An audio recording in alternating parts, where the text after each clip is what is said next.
You don't know me in the slightest, and I'm definitely filming this on a bit of a potato. I've been meaning to start filming videos about knitting in the fiber industry, but life kept happening and I just kept not doing it.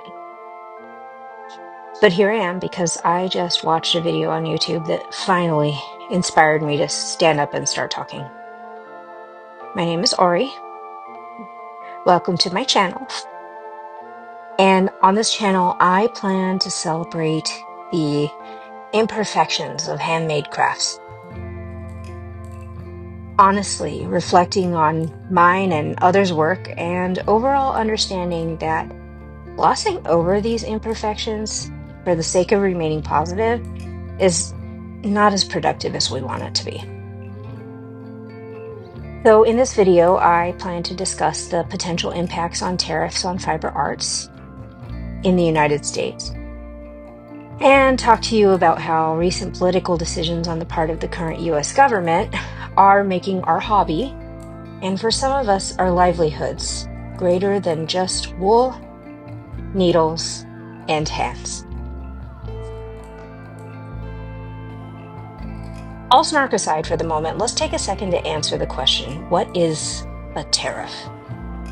I'm not an economist. I know a few things, but I'd rather consult the experts, so I will use the definition provided by Dr. Monica Morlacco, an economist at the University of Southern California.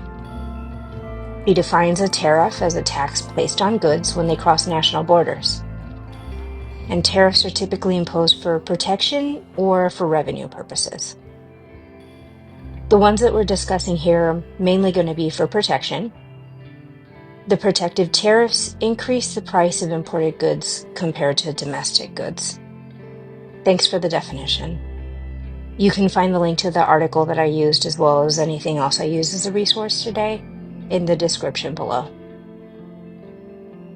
Tariffs are policy. And policy is the root word of politics, so there's no non-political way to discuss tariffs. There's really no way to discuss this issue of tariffs without addressing the controversy of the current issue either. Tariffs are usually passed only by the United States Congress, but the president can impose tariffs in cases where national security is an issue. And the controversy in the current issue is that tariffs were imposed unilaterally and, in my personal opinion, shaky justification for said national security.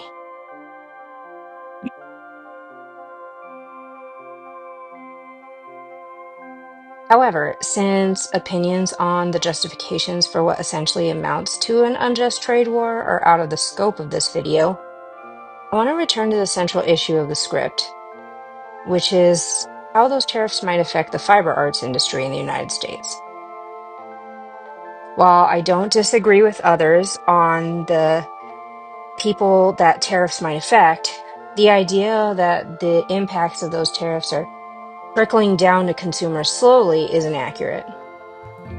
We're already starting to see differences in the ways in which indie dyers are being affected by the tariffs, especially if those dyers and consumers are located in countries other than the United States. For example, our Canadian neighbors to the north are already changing their consumer habits as a result of tariffs placed on Canadian imports.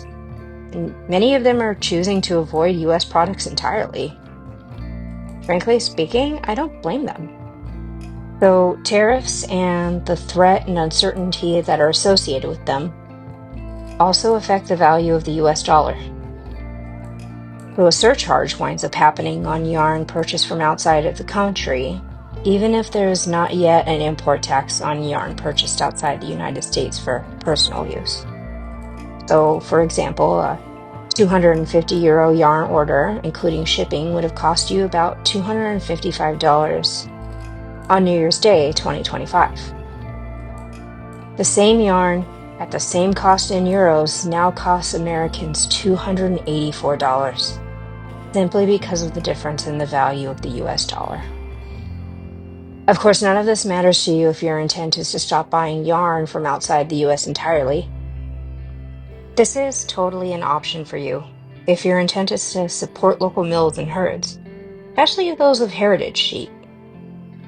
The But this brings to us a second issue in tariffs that bears some inspection and nuance: global supply chains.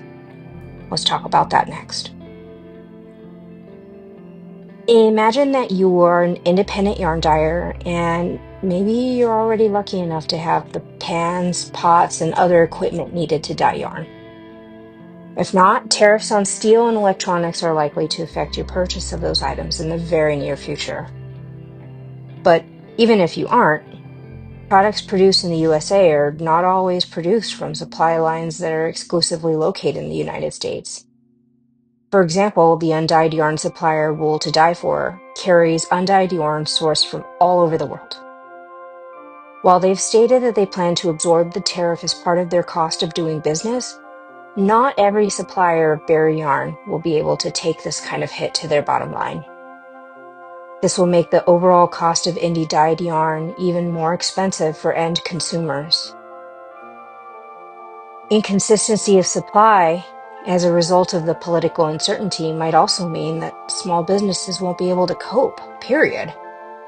Dyeing yarn with consistent results along bases requires periods of prototyping that can be costly if that has to be repeated every time you change the supplier of your base. Ultimately, though, it's short-sighted, in my opinion, to take such an optimistic view of domestic alternatives for globally sourced yarn. Manufacturing lines and infrastructure left the US for a lot of reasons. I don't have time to cover those in an 8 to 10 minute video. And the shifts we'd need to move manufacturing back to American soil, even if that wool is coming from domestic breeds, are just not going to be quick. Even now, there simply aren't enough wool mills remaining in the US to process yarn in a timely manner. Many of those mills are running 12 to 18-month backlogs, and mills are still closing all the time. All of this is applicable to indie dyed and locally grown and produced wool, and it's noble to ask hobbyists to take that into account while sourcing fiber to their hobbies. But the price point for wool of any sort doesn't compare to that of acrylic yarn, and that is just not made in the US. Whatever your opinion is on the existence of acrylic yarn, the fact of the matter remains that it's a fiber that a lot of people new to the hobby use. And for many people, it's one of very few options in terms of accessing this hobby with any sort of ability to pay for it. So what can we do about these upcoming tariffs? Not much. But you can use your power as a constituent to encourage our representatives to put the president in check. In the meantime, however, you can lean on your own stash, buy yarn from people who are selling off their stash, or visit thrift stores to obtain new yarn. You can even reclaim yarn from thrifted sweaters. Those are all things you can do to weather this period of uncertainty. And while we are resourceful people, it's not always enough to be resourceful.